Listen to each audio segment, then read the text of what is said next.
जय श्री राम दोस्तों। कैसे हैं आप? उम्मीद है आप अच्छे होंगे। पिछले कहानी में हमने बताया कि प्रभु श्री राम अपने बारी बारी से तीनों माता से किस तरह मिलते हैं और उन्हें वन में जाने की अनुमति मांगते हैं।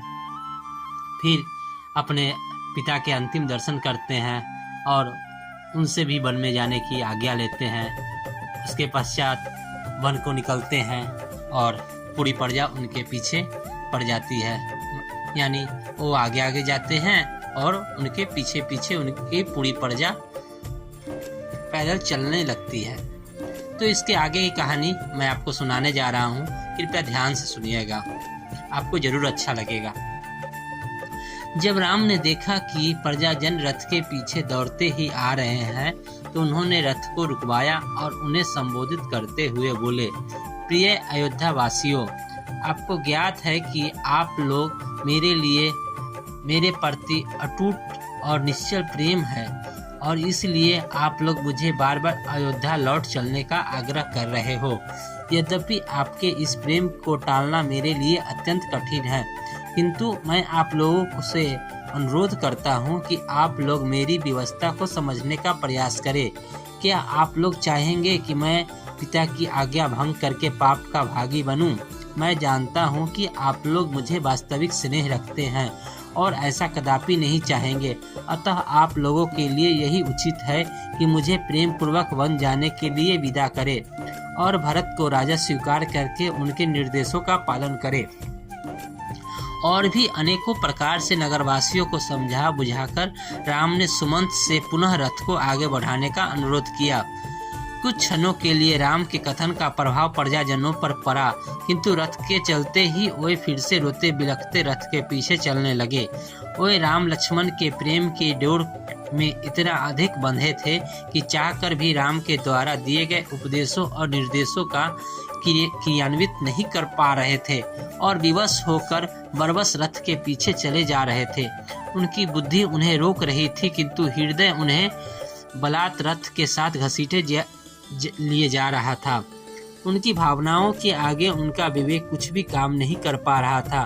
अपनी बातों का उन पर कुछ भी प्रभाव न पड़ते देख राम ने सुमंत से रथ को और तेज चलाने की आज्ञा दी और रथ की गति तेज हो गई, किंतु भाव विवश प्रजाजनों की भीड़ फिर भी रथ के पीछे दौड़ी ही जा रही थी।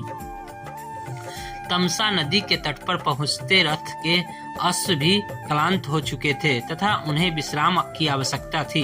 मंत्री सुमंत ने रथ वहीं रोक दिया। राम, सीता और लक्ष्मण तीनों रथ से उतर आए। वे तमसा के तट पर खड़े होकर उसकी लहरों का आनंद लेने लगे।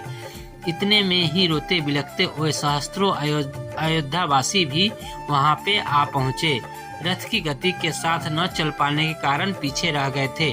उन्होंने चारों ओर से राम, लक्ष्मण तथा सीता को घेर लिया और अनेकों प्रकार से भावुकतापूर्ण तर्क देकर उनसे वापस अयोध्या चलने का अनुरोध करने लगे।